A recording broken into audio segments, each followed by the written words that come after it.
Welcome into another edition of the Talking Solutions podcast. Leonie Sanderson, the co-founder of the Aging Revolution, joining us today. And Leonie, thank you so much for hopping on and having this episode with me today. And how are you? Great, Will. Thanks so much for having me. And Leonie, you and I have a bit of a time difference. You're over in Brisbane in Australia, my first guest from Australia. I've had guests from various other countries, but you're the first from Australia and that side of the world. So that's even a little bit more special on that front, I think. Oh, that's exciting. Yeah, it's 9 a.m. here, and it's a public holiday for the death of the Queen in Queensland. Oh, wow. There we go. That makes a lot of sense, of course. Then, of course, the history between Australia and England and the UK in general, of course, on that front. We did not have that here. Although people in America certainly follow the royal family and whatnot more than you would think. But, we're not here to discuss the royal family or anything of that nature. We're here to discuss what you have going on as the co-founder of the Aging Revolution, which is something I find very fascinating. I think aging in society in general is something that kind of has a weird stigma about it. It's just kind of this thing that's just kind of there, even though it's a inevitable thing for all of us on that front. So, Leonie, if you could just kind of give me a background of just what exactly y'all are doing over at the Aging Revolution and what it is exactly. Sure. So the Aging Revolution has been around now for about 6 or 7 years. It's founded by myself and my partner, Simon Lowe. When we first conceived the idea, we were really interested in the aging system and how we might shift it, because what we'd seen was that from our own personal experience and also from our work life experience, that aging was one of those things where people had what you just said, people have a very negative view of growing older.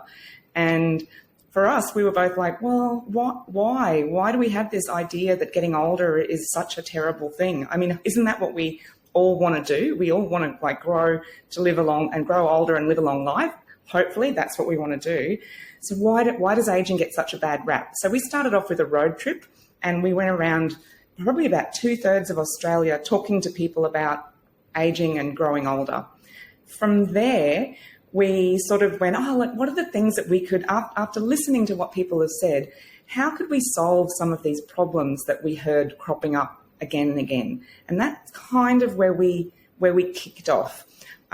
We found technology and we use different types of technology, but we also use creative methods to challenge ageism, because at the root of most of the problems that people were talking about, that's what it is. It's ageism that we're kind of challenging and fighting against to shift those perspectives on aging. So we use a bunch of different methods, and we've come up with, we've had quite a few different projects over time, and we're still trying to push those, what we would call stereotypical thoughts about aging and older people every day. Yeah, and I'm really excited to get into some of those methods, strategies, and solutions that you've provided for. And we're certainly going to talk a lot about that as well. But before we kind of jump directly into that, I do want to talk about that kind of stigma and ageism and that thought process of it, because I see it all the time. I'm still, what I think society would call young, right? And so with that being said, I have some friends that'll be like, I'm not getting old. I'd rather just die. And I'm always so perplexed. And I think maybe I'm weird amongst them or something, because I hear that at times and I'm kind of like, what? Isn't it better if you're getting older? It means you're still living, which means that you've done some things right successfully with that as well. So why is it that you think over time kind of ageism has gotten, or people growing old or young people when they see older people, and why do you think that negative stigma kind of is there to begin with in the first place? Yeah, so I think it's important to note that we're probably talking about a very Western, Anglo-Saxon, sure, Anglo-Celtic frame a lot of the time. So when it comes to ageism, not that it doesn't seep into other cultures, but I think that's probably the main frame that we see presented in our countries, and where we devalue older people and we value youth. So and we have this, and especially for women, I think there's this idea that aging equals less desirable, less beautiful, and therefore less powerful. And I would challenge that. I would say that's probably not the case. The other part of it is, I think, like for you, like if you've got that attitude, there's probably a pretty good chance that you've had a good relationship with an older person in your life.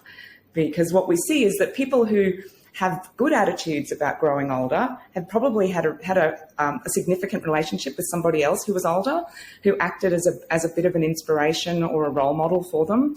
And they can see that aging is not something to be scared of. And that's the kind of attitude we really want to promote, because we know that ageism is actually really negative for people and their health.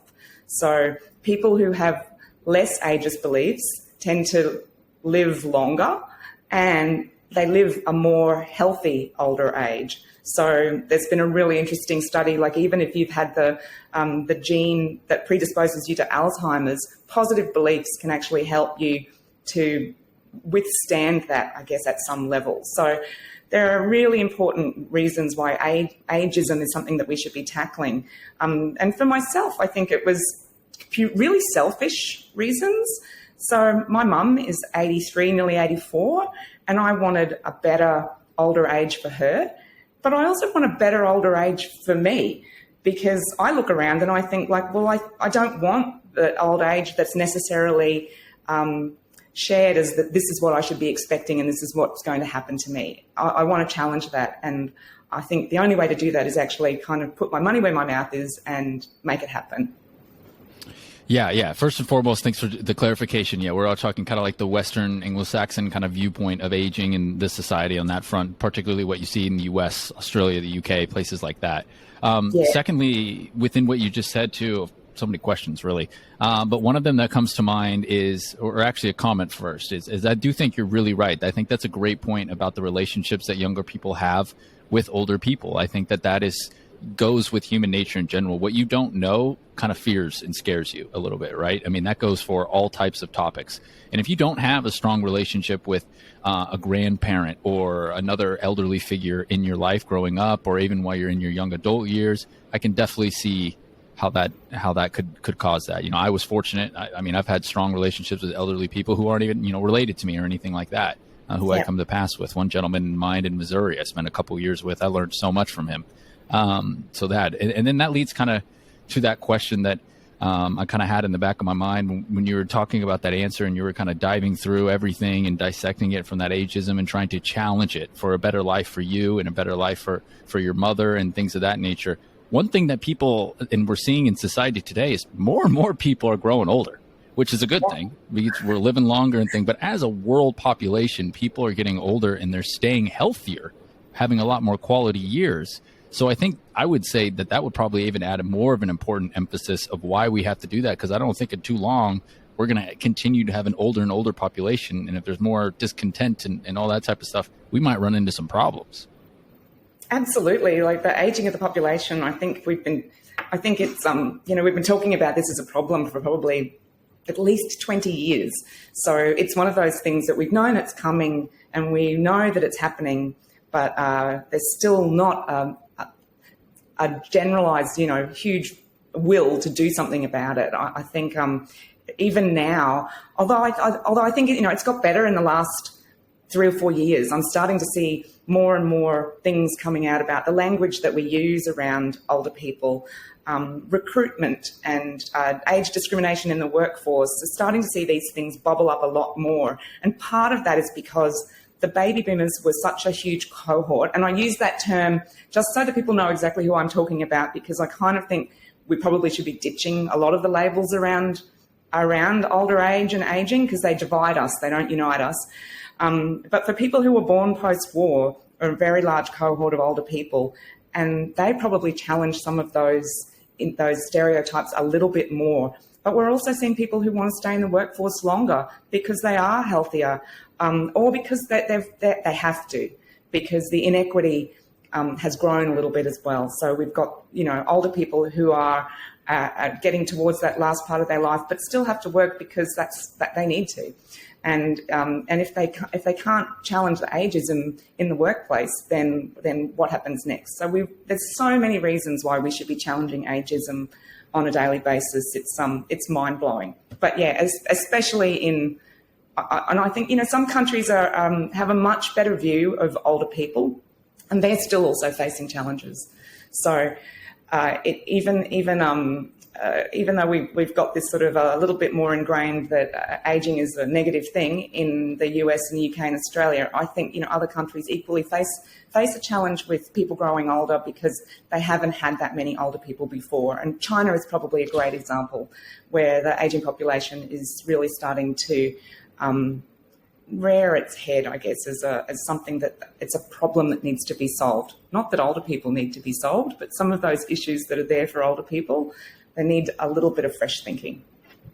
Yeah. You mentioned the other cultures in society, right? My mom's side of the family and whatnot is kind of Venezuelan and Latin American. And, you think about them and how they treat the elderly. And, typically your grandparents, your mother, they live with you. And I know some Asian cultures are similar to that as well, but they grow old and they live with you. So you're exposed to an older generation of people almost on a daily basis as a young person kind of growing up versus in the US or in the UK or Australia, for example, we put older people in retirement homes and things of that nature. And that's just where they go, or you don't see them as often because they might live farther away. So I think that could potentially play a role too. But one thing that you've mentioned as well with ageism and the issues that we have with workforce discrimination and things of that nature as well. How do you think neglecting the older population could kind of hurt society as a whole, maybe through an economic perspective, a social perspective, a cultural perspective, or things of that nature, if we continue to not really try to solve this issue and just neglect it?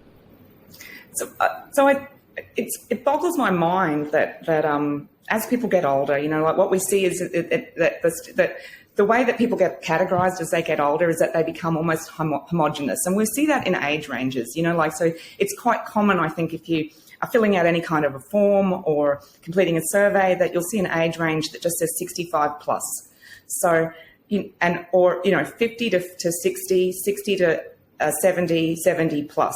And I think the really interesting thing about that is that people actually become more complex, more complicated, more diverse as they age. But we kind of tend to lump everybody together. So that's one thing I think, we should be drawing on people's experience, and yet people's experience as an older person is often seen as a negative or a liability when it comes to applying for a job.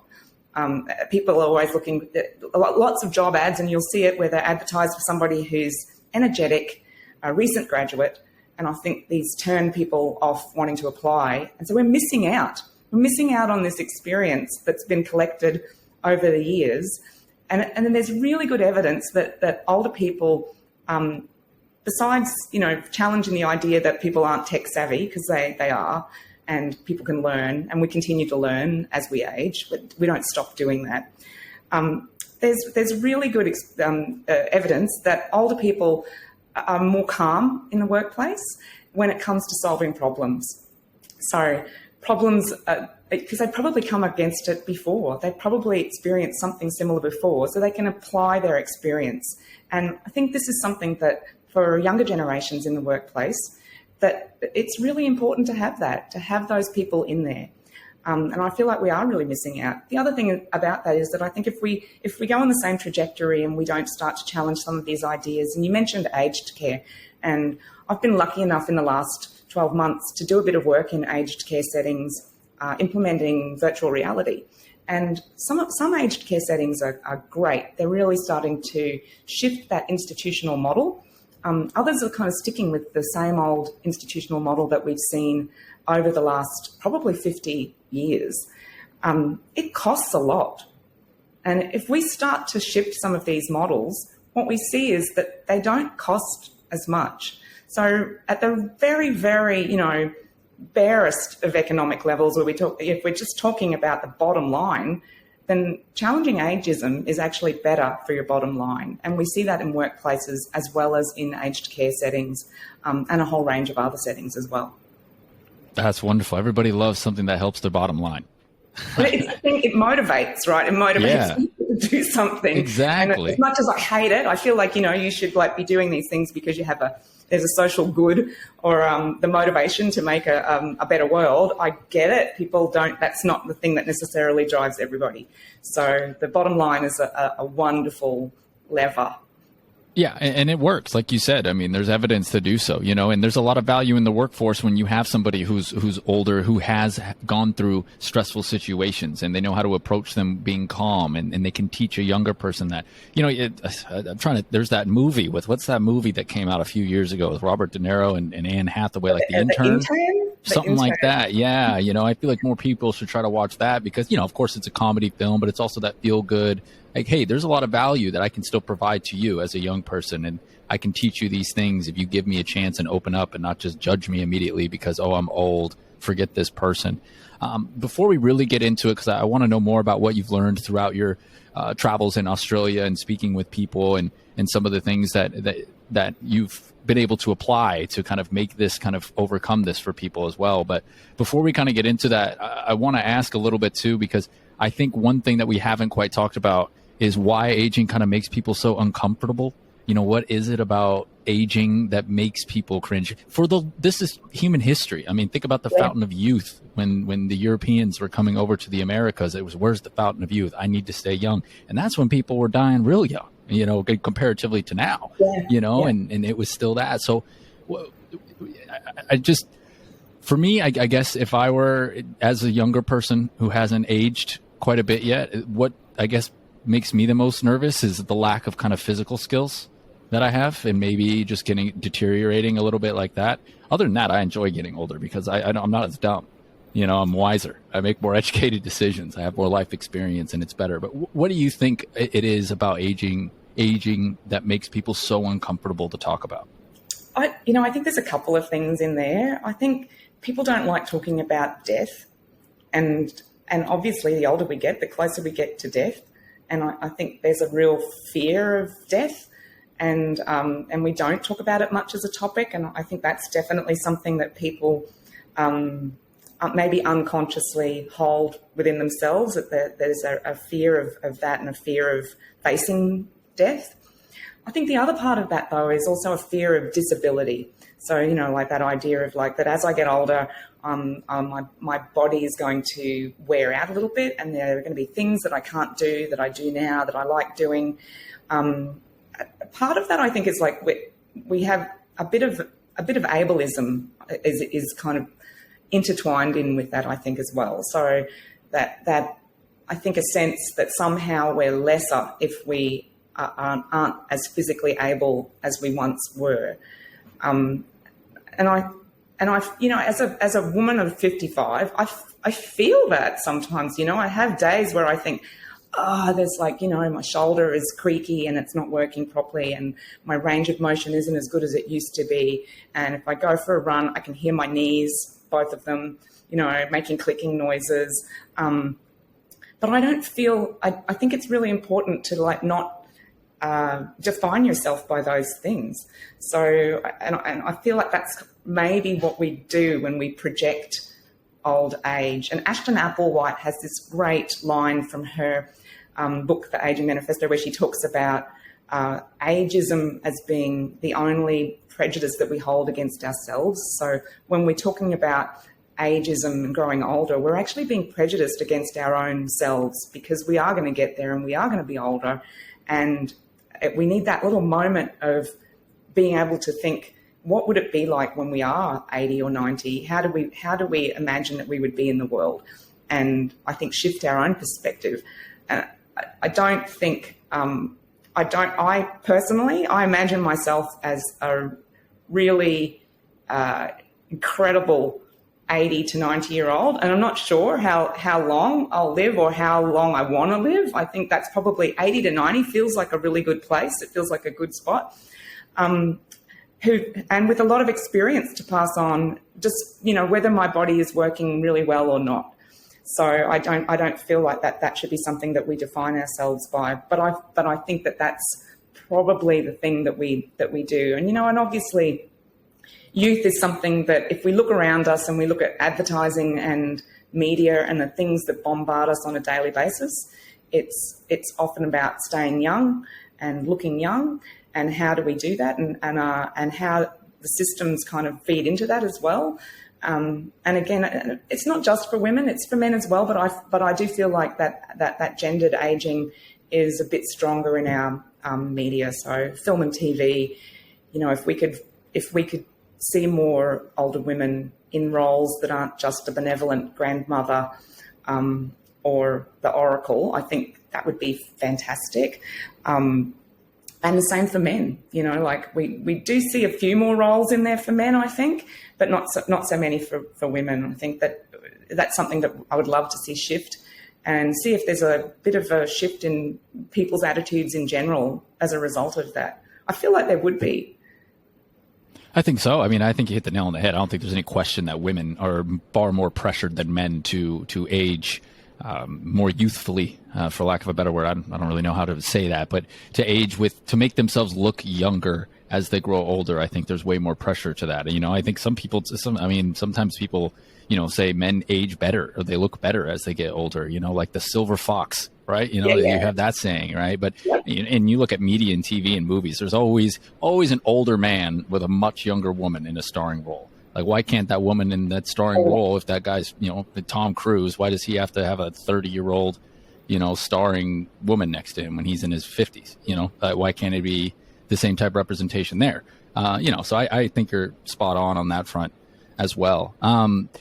It's starting to happen. Yeah, it's getting better. There's a couple of movies out now. I think one with Emma Thompson and where she has a younger lover. There we go. And I think it's a very interesting film, and I think there are some more outspoken women who are challenging some of those ideas as well. So it's starting to happen, but it's I think too that it's a little bit more accepted now that some of those younger women stars in the early 2000s and 90s who are getting a little bit older are able to, now they're more comfortable going out. Like, what the hell? Why aren't I getting this role? You know what I mean? What happened? I'm a star. I should be getting this role, and you're just doing it just because I'm older now? Doesn't make any sense.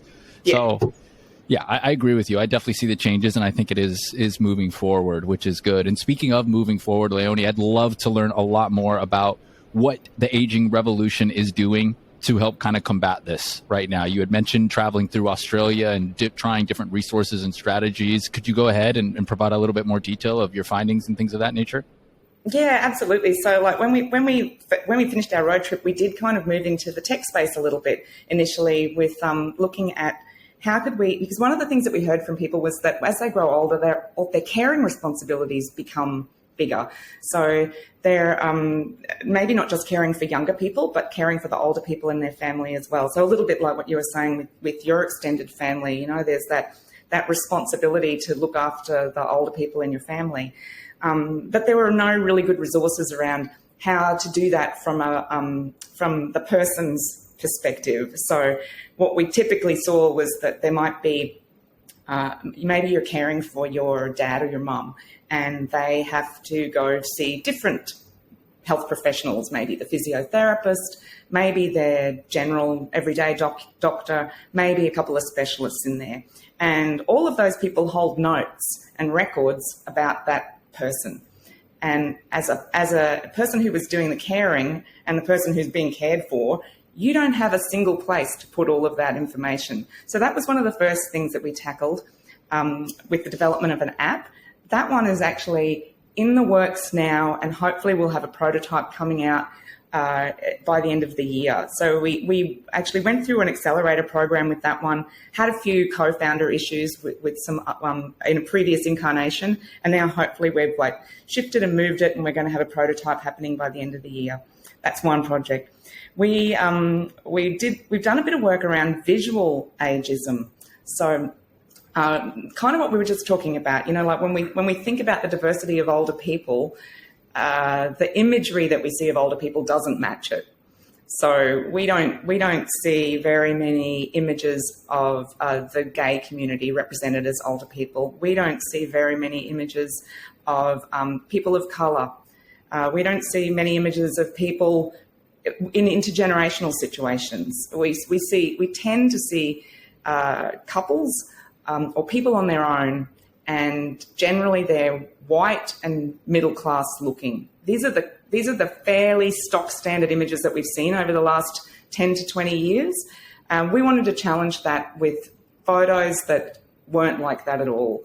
So we talked to 10 photographers and have pulled together a set of images that we're going to exhibit online, and we're launching that on October the 7th. So it'll be called Pick Me, Pikme, and about picturing yourself. And what we would like to do is encourage people to share their own images of themselves as diverse elders in our community, and start challenging those narratives around what it looks like to grow older. And one of our other projects that we've got on the boil at the moment is, we talked a little bit about death earlier. We've worked with the Australian Centre for Social Innovation over here to develop a deck of cards, a game about dying and death. It's a little bit irreverent. So if you think sort of death conversations with a Cards Against Humanity kind of vibe, that's the game. It's called Carked It, which in Australian slang means dying. So Carked It, you can look it up, Carkedit. That game is, we just did a Kickstarter. It's just been double what we asked for, and we're going to be launching that game by the end of the year as well. So 2022 has been a bit of a big year for us, with finally getting things off the boil and out into the public space. Yeah, sounds like it. Hard at work. Love it. Lots of innovation. And I think it's important to be innovating about these things as well. I love the card game, talking about death and kind of putting a humor twist to it as well, to kind of encourage more people to be a little bit more comfortable with that conversation as well. And I think that'll really help coming to grips with aging too on that front. Leonie, something else that you said in that you had mentioned before is kind of tech and utilizing technology, and this new app that you've been developing that you hope to have a prototype by the end of the year. You mentioned VR a little bit earlier. How do you think that in the future will continue to kind of help to defeat misconceptions about aging and to make people a little bit more comfortable with the fact that they are aging? Oh, look, the whole VR space is really, really interesting, because I think what we're starting to see now is people are starting to talk a lot more about the metaverse. So with another company that was kind of an offshoot of the aging revolution, People Tech, we build VR that challenges people's unconscious bias. So obviously, ageism is one of those unconscious bias that we want to get people to experience what it's like to be on the receiving end of ageism. So at a very basic level, VR can give you that perspective shift. Because it's immersive, you can be somebody else. You can feel what it's like to have discrimination coming at you, and you can have that empathy experience. With the metaverse, I think we're presented with a whole other set of issues that pop up around ageism, because typically software engineers and programmers, people in the industry, tend to be younger. And not only that, they tend to be male. So there's a couple of double whammies there. So it's a space where I think we can probably challenge aging and ageism a lot, even right down to the kinds of avatars that we create, how we represent ourselves in the metaverse. So, we don't have to look like Will and Leonie in the metaverse. We can look a different way if we want to. What do we get to choose from, and how do we start to influence at a really ground level how these worlds are created and what's in them? You also don't have to have a disability. You don't have to be the way you are at all. So you can really play with that a lot. And I think there's just it's a wide open space that we really need to make sure that we're building it as inclusively as possible. We want to remind people that we don't want to replicate an inequitable or an uninclusive world. We want the metaverse to be inclusive for everybody. For older people, I think that's really interesting. So I mentioned working in aged care settings with older people, and we were really fortunate to be a part of a project. We project managed it with a university here, where we went into 3 different aged care centres and delivered a VR program to older people. And it really showed me how much this technology around VR can be a leveler, because there were people there who said, like, oh, I find it difficult to use an iPhone, the iPad, but I can use VR and I can have this conversation with my grandkids and my kids about this amazing technology that I've been able to experience and I've been able to use. So there's the potential for that technology to, be so accessible that we remove some of those barriers that might exist currently around tech for older people, particularly people at the very old end of the scale, and give opportunities to do things that people have never done before. So, we're really privileged to see people go, well, I want to go skydiving. Muriel in her 90s, that's what she wanted to do, and she loved it. Or I want to go swimming with the dolphins, or swim on the Great Barrier Reef, or take a hot air balloon across the Swiss Alps. And VR gives you that potential to do that, and the ability to have those experiences when you're sitting at home in the comfort of your own, living room and in your lounge. So I just feel like that there's a lot of potential there to really shift attitudes and make sure that we're getting things right from the beginning.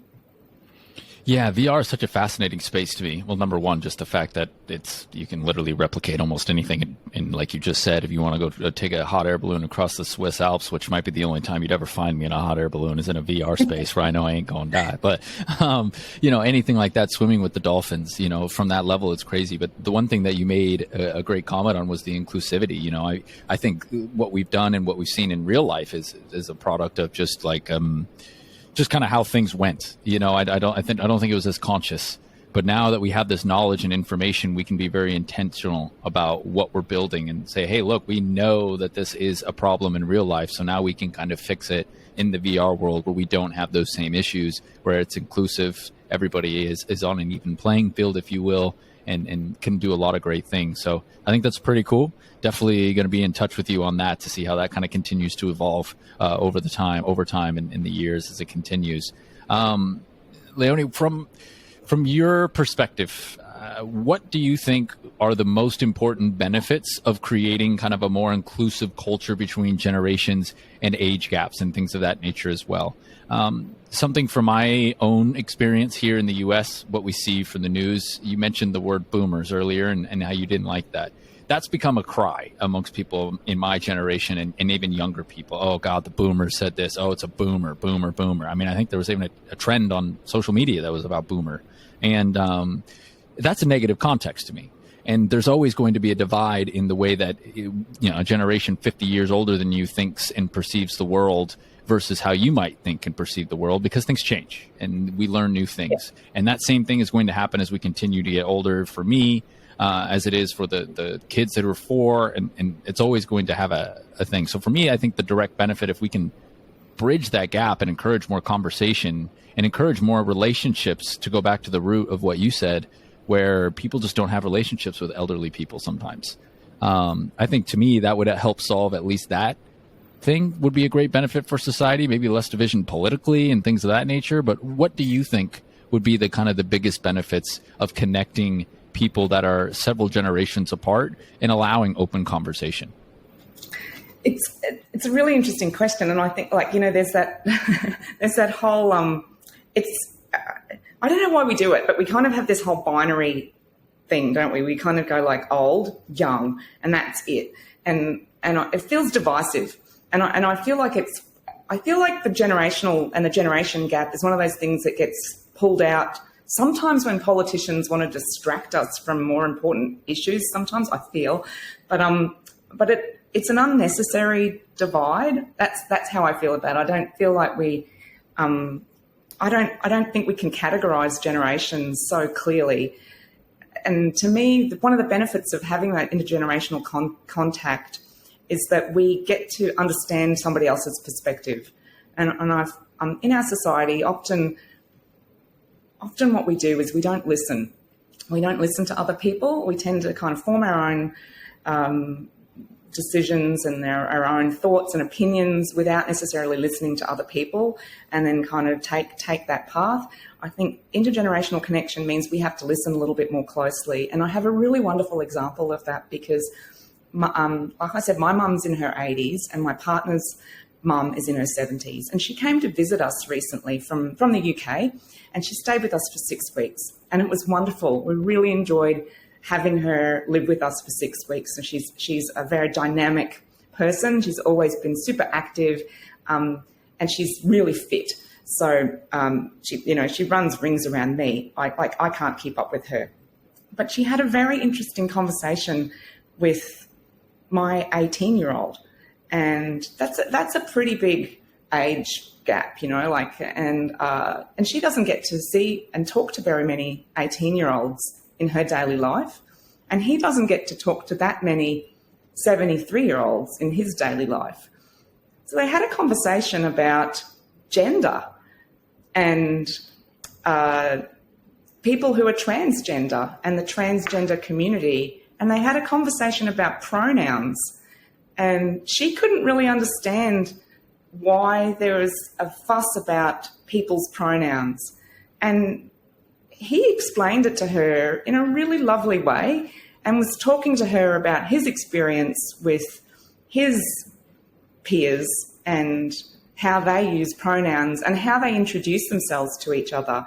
And I feel like she came away from it with a really different perspective than I think that she might have got from talking to somebody in her own age group or even my age group. And he came away with it with a really different perspective, kind of realising that maybe not everybody thinks the same way that he does too, and that there are some things that just have more importance in an 18-year-old's life than they do in a 73-year-old's life, and how do you bridge that gap? And I just thought it was a really, I think it was a really beautiful conversation that they had, and I listened to it and was amazed by it and thought that's kind of what we need to do. We need to be having these conversations between younger and older people, and not just like 18-year-olds and teenagers and much older people, but I think, across all age ranges, that we just don't do that enough. We don't listen. We don't try and understand other people's perspectives. And to me, that's one thing that having that intergenerational contact can do. I think the other thing is that then, he was on a mission also to introduce her to as much of his music as possible, and she was really open to that and listened to hip hop music, which he would never listen to, and then she got him listening to some of the music that she enjoys, which he would never have listened to, and they both discovered stuff that they liked that they wouldn't have found otherwise. And I think that's a really great thing about intergenerational connection as well, is that it can spark inspiration or a joy of something that you might not have ever, the algorithms in our life dictate so much to us at the moment that sometimes I think we don't explore and we don't discover. But having that intergenerational connection means that you can find out things that you wouldn't have come across otherwise. So I think that's really important as well. And I saw something on a friend's LinkedIn the other day, another woman in the US, Jeanette Liardi, who writes really amazing pieces on ageism. And she was talking about the fact that most gerontologists have had that intergenerational contact and intergenerational significant relationship. And so, if we want to have better healthcare, if we want to have a better system, then we need people in professional roles who have had that relationship and who have a sense of empathy towards what it's like getting older and being older. And that's really, really important. If we want to change products and services, then we need people who understand what it's like and can have that connection with older people. So I think those things are really important. Yeah, I love it. I mean, especially when you have that kind of mutual respect, as a grandparent to the grandson as well. When you have that age gap and there's already that connection, right, and that mutual respect, and it's like, I will be willing to listen to you, you will be willing to listen to me, and you kind of have that type of conversation, and I think that's true across the board. I mean, I think about some of these viral videos on TikTok or Instagram and things of that. How many of them, some of the videos that get the most views are the ones where you take a young person and they have an older person dance into some hip hop or new music because they love it. They think it's great and it's hilarious. And it's really just the important step to making that openness available on that front, right? And it's the openness of the elderly person and the openness of the younger person to kind of bridge that gap. And instead of just immediately labeling someone as something, be like, hey, why don't you talk to someone who's 50, 60 years older than you, grew up before any of these things even existed or meant anything. And instead of just pushing them off, understand why, and then educate them, and vice versa, right? And say, hey, look, we did it this way for this reason. We think it's great. I just don't understand, why is this important, and then I think there's a lot to be kind of said for that. And then to comment on the services and the products, there's a big gap. I mean, people don't design products for people that are elderly these days. Nobody creates an application or a product that's specifically for someone who's 65 plus, or anything like that, right? And again, I just used what you said, the age, 65 plus, not even including the other differences within that. So that's one thing I think we need to improve on in the services too. And I think that the VR and the AR is a great way to kind of continue and connect with that a little bit, but most importantly too, I think applying it into real life scenarios as well. But, Leonie, I'd love for you to share your experience as you've aged and as you continue to get older on that front as well. What was it? When did you kind of have that perspective and click like, oh, it's not bad to age. This is great, and these are the benefits I'm feeling. I know you mentioned the knees and running, that maybe that not so great, but the same part of it, as you age as well, you get more knowledge and stuff. So I'd love for you to just kind of share your experience to the audience as well in terms of what you've been thinking of aging. Yeah, absolutely. So I for a long time, I don't think I thought about it at all. I think I actually was probably I probably was ageist in a lot of ways as well. So I worked in government in a social policy area, and I worked with older people.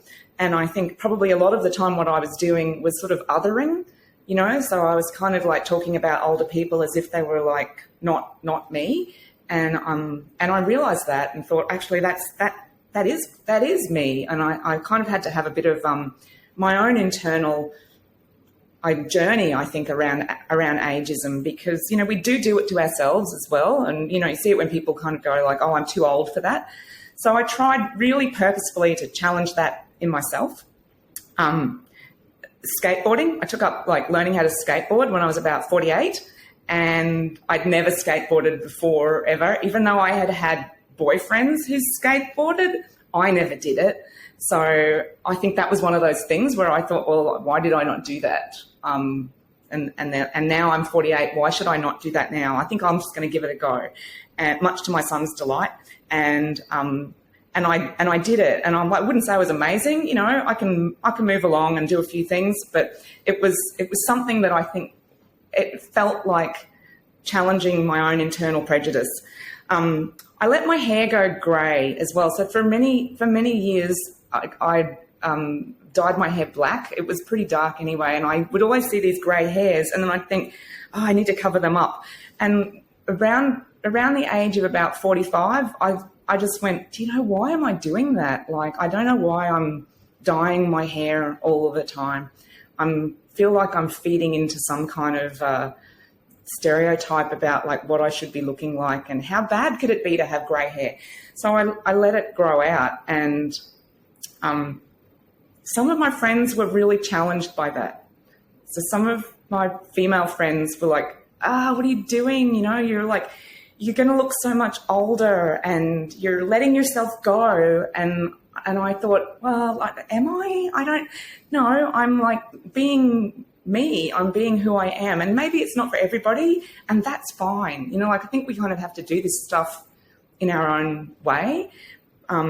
But I did see something the other day that really resonated with me as well. And it was saying, sometimes we look at, we do things for ourselves that maybe are good for us as individuals, that the things that we do that we feel like we should do for our own selves as individuals, and maybe continuing to dye our hair, or continuing to, wear makeup or get Botox or whatever these things are, we might do that. But let's have a think about what's the good for the population at large in terms of like oppression, which sounds really dramatic, but when it comes to grey hair. But in my mind, I thought, like having grey hair sends a signal at a higher level that it's okay to be an older woman and have grey hair. It's okay to have grey hair when you're young too. It's like not embarrassing, and it shouldn't be shameful, and it shouldn't be this thing that we worry so much about. So that was another thing. And I've also kind of gone through the whole perimenopause and menopausal thing, which most women I think find really uncomfortable to talk about and don't want to talk about it and want to kind of push it away to one side. But I think it's also a really important phase for women in their lives to start to kind of work out again. It's a little bit like adolescence. When you go through that whole, like, who am I in the world and what am I doing here? And I think for a lot of women from the ages of about 45 to 55, it's kind of a time of doing that as well. And I think it's important to talk about that stuff. So for me, that's been amongst my friendship group. I rave on about it all the time. And I'm always amazed that every time I do, so many of my friends come back to me, and not just women friends, but male friends as well, who may be in relationship with women, or friends who are going through menopause in the trans community. And that's really even less talked about. That's just kind of really, really quiet, and share what's going on for them. So I think, like being a bit open about growing older and the things that I've gone through, it's really important. And I still struggle with it sometimes, like every now and then I go like, oh God, I've got a few more wrinkles coming, and then I kind of check myself a little bit, because I think it is important to sort of be honest about this stuff, but also know that growing older it's pretty fun, like the majority of the time I feel like I'm doing new things all the time, and I feel like, can I swear on your show? If I don't want to swear on your show, but it's like you don't care as much about what other people say. And I think that is one of the big positives of growing older, is that you can just kind of go, you know what, like, I'm like in my 50s, I'm like, what are you going to do about it? I'm going to just do this thing anyway. And if you disagree with me, that's fine. I don't need everybody to like me. And I think as a younger person, I probably felt a lot more like that. I probably was a lot more obedient and tried to fit in and people please a bit. And I don't do that as much anymore. And I'm sure that that's because I'm getting older. Yeah, from what I've read, agreeability goes down as you get older. Agreeability. Yeah. And people are much more agreeable when they're younger, and they're like, yeah, sure. Yeah, I'll do whatever. Yeah, whatever. I find that as well, and I'm, in my late 20s and almost 30, the big 3-0, each decade always gives that a little significance, if you will. But I have found finding no a lot easier and being like, I just don't care. I can't be asked. Like, I just can't be bothered to do that. So, great points. Fantastic insight, Leonie. I think it's 100% true. I think growing old should be celebrated. You have one day. You have one extra day than somebody else who couldn't have that extra day. And that's how it should be looked at. As cringy as that sounds, but it's cringy because it's a little uncomfortable to think about sometimes. So, I think, right. Yeah, I think that you should look at it like that. And aging is a great thing and provides you with a lot of opportunities to continue to learn and create new things. That's another thing that people, I see young people amongst my friends, and they see some older person trying to learn a language or, do something. And it's me like, oh, what is this person doing here? Well, why does it matter? The person's trying to learn something. I always want to learn. I want to be that person. I want to be that guy who's trying to learn something new at 60, like that's, if I stop learning, then I feel like I'm stopped living and having purpose and all that. But who knows? We'll see. Talk to me in 30 years and we'll see if I still want to do that. I'll talk to you before that. But definitely, I just think there was this woman that we met when we were on the road trip, and we asked her what growing old meant for her. And she said, I just see growing old as a great privilege. My husband died last year and he was 39. And I just think growing old is such a great privilege, and we should be thankful for every moment we have. And we were all in tears, but what she said was so heartfelt and true. And it's absolutely. Yeah, it's 100% true. And like you said, it's just easy to not think about because it's uncomfortable and it can bring negativity and anxiety. But at the end of the day, you got to face it and you got to embrace it. And that's really going to be the things that make it a bit more positive for you as well. But Leonie, I'd love for you to share ways for people to connect with you. If they love what they heard what you had to say, if they want more information on the game, forgive me, I can't get that Australian slang down. I don't know what it was. Cocked it? How do you say? Cocked it. Cocked it, yeah. Carked it. That doesn't sound right in an American accent. We got that R. We got the hard R too much in it. So on that front, how can people kind of learn more about that? How can they connect with you? How can they be a part of, the aging revolution, people tech, and all that good stuff? So if you Google my name, you will find me pretty much instantly, Leonie Sanderson. But the Aging Revolution has a website, the www.theagingrevolution.com. And we're on there, and you can contact us via that. And I'm probably on most of the forms of social media too. So Twitter, Instagram, you can see us in those spaces too. And happy to and reach out and connect and talk more about aging because and if you're interested in the game, we're taking orders. So and the website is carkedit.com. So. That one, you might have to look that one up. That's all right. We'll put it in the show notes. It'll be nice and convenient. Absolutely. For us Americans, I can't understand what it is. Maybe we need to change it for the American market. No, we're a country of, diversity and learning new cultures and things of that nature. All right. So keep it that it is, and we'll figure it out. We'll learn about it. You'll get it. Yeah. Yeah. Leonie, is there anything else that you'd like to add here before I let you go? Oh, look, thank you so much. It's been a pleasure. Chatting, and I've really, really enjoyed it. And any opportunity to talk about growing older and aging is always good fun. So thanks so much for having me on the show. No, thank you for coming on. This has been one of my favorite conversations to have. I think it's something that people just don't talk about, and it kind of makes me excited to grow older personally when I talk to you and things of that nature. And I think it's something that's important for people to know, and I think it's underlying factor in a really important way to enjoy life as a whole. To really understand that aging is part of it and death is part of it is I think a great way, if you can come to grips with that, a great way to fully live life, for lack of a better term and another cliche, to the fullest, right? Like it's a way. Yeah, exactly. It's a great opportunity. And when you look at that versus, when you're constantly denying it or not even thinking about it and you're caught up in the everyday grind of society and things, it can really wear on you. And when you put things into perspective, I think that allows you to kind of be a little bit more free, if you will. So thanks so much for coming on the show and having this conversation with me. And I look forward to more in the future. Fantastic. Thanks, Will. Thank you. That is Leonie Sanderson, the co-founder of the Aging Revolution. She's also got the People Tech Revolution going on as well. All these will be in the show notes for you, so be sure to check that out to learn more. Go buy that game. It sounds fun. Cards Against Humanity, and with a death spin on it, sign me up. Sounds good.